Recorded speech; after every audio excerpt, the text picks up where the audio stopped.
She was the next thing because she was the last child. You see, there is a favoritism with last child. Not only was she the last child, but my father had her when he was already 70-something years old. I think he was 77 at the time he had her. So, of course she's the favorite. Who wouldn't? He knows, by God, he's not going to do that again. There's one time I threw a yard cock up in the air. Just miserable me. I don't know, I always got in trouble. I would be there playing by myself. And I said, listen me, I'm staying out of everybody's way because I always getting in trouble. Nobody likes me. I threw the cock in the air. The cock flop, flop, flop. It was supposed to come down back right here. Wait, flying going.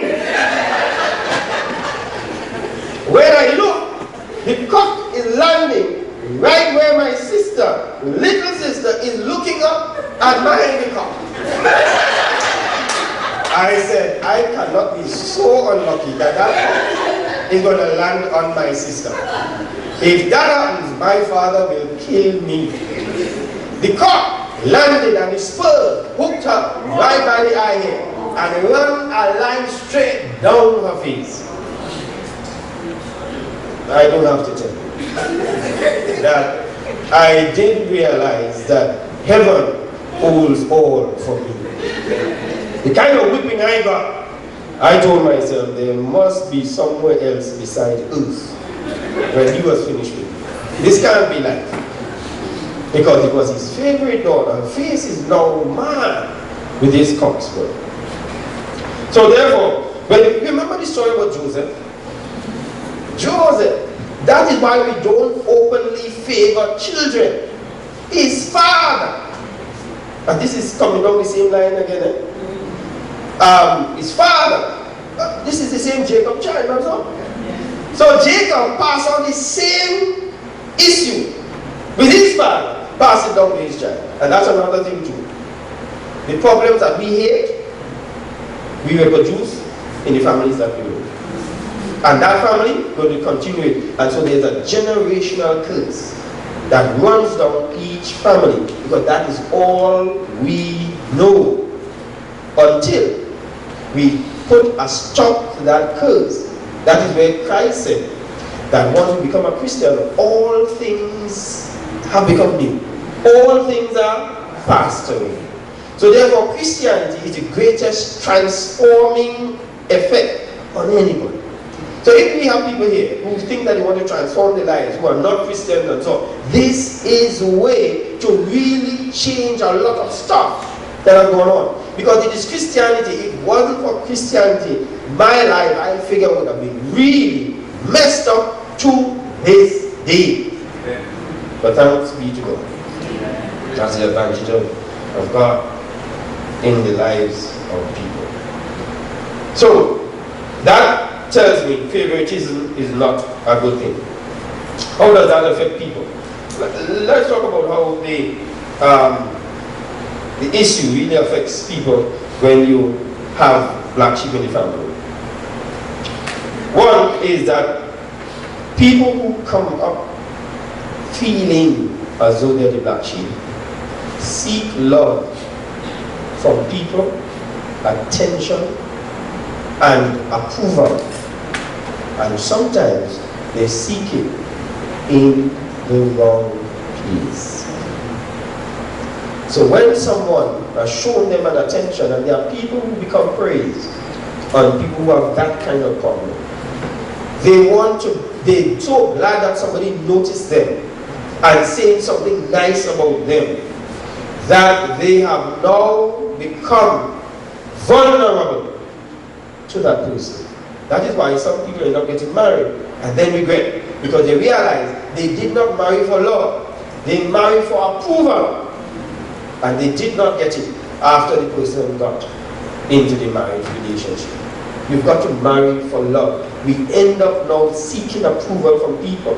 And sometimes, especially particularly with girls, that when you have a girl who does not value herself because she feels that she was not valued at home, the first guy that comes along and whispers sweet nothing in her ears and tells her that he will swim the ocean, and the guy cannot swim. She falls for it. That is what you try to avoid. And then that person tends not to appreciate themselves. Some people stop eating, some people eat too much. Some people get too thin, they get too fat. Some people start doing things to themselves, what we call self-sabotage. They do things to make sure that they don't get ahead in life because they are just trapped in this situation. That is why it is important for us to understand the black sheep and where we land up in the whole scheme of things. Here's what happened also. There is a self-esteem issue and a self-worth issue that begins to appear. A beautiful woman, handsome fellow. When you talk to the person, you could tell they don't value themselves. You could tell from when they speak that you know that this person, you could see that the person has worth. They don't see it. Because they just can't. Because they grew up without anybody affirming in them, you are wonderful, you are beautiful, you can make it, you can go ahead, and you can do marvelous things. They don't see all of that. And sometimes it is hard moving them from that imprisonment into the light where they can be able to see that. So you have sometimes a marriage that takes place where one is trying hard to show the other person, you are good. Look at how well you do such and such a thing, and they don't. And the battle starts on, and how long can the battle run? Because sooner or later, you have a good wife, a good husband, who can no longer fight that battle to convince you that they moved on with them. Are you all here? Sometimes I'm not hearing a sound in the congregation today. That's why you all walking. Good thing I'm looking. I'm telling you, tonight is where we really get in real with this whole thing. So here what? We have to know, particularly I'm coming back to me and my issue. We have to really now start working on the people who feel they are the black sheep. We got to be more patient with them while they come out of their situation. I'll stretch on with Brother Thaddeus. Remember I told her that my son has a black sheep complex. So I'm really giving him more latitude than normal. So when I left home, I left the vehicle and I told my wife, at your discretion, because he's 18 now, at your discretion, I've been a bit tight with it, but I don't want him to feel that I'm overly tight. So we gave him a little latitude. Well, this morning we got a call that we crashed the vehicle. Yep. So now we have to now talk about fixing the vehicle. Ran into the back of a lady and crashed the vehicle that we had. And this is what he did. When he hit the lady, he did not stop. He ran. But then, sometime later on, his conscience bothered him. And so he went to the police. And while he was at the police, the lady he ran into also went to the police just to make a report. So they went. Now, hadn't he been the black sheep, I would have had to deal with that a certain way. But because he perceives himself as the black sheep, I need to now take a different position on the whole matter, because I understand where he's coming from and what may have caused him to run when he did the act. You know, sometimes we have children, you can't have one rule of discipline across the board. You've got to take children as they are. It has got to be individual and acknowledge what triggers that child. It's not an easy thing to do.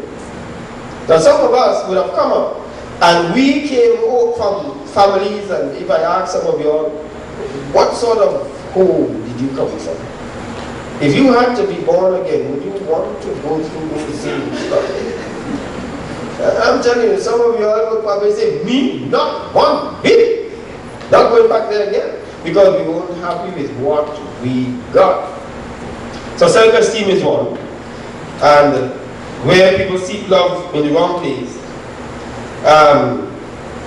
And this is the third one. Where people make a lot of wrong turns in their life. A lot of wrong turns. But here's what. They only know the wrong turn after they turn. You see, life has so many crossroads. Every decision that you make has a consequence.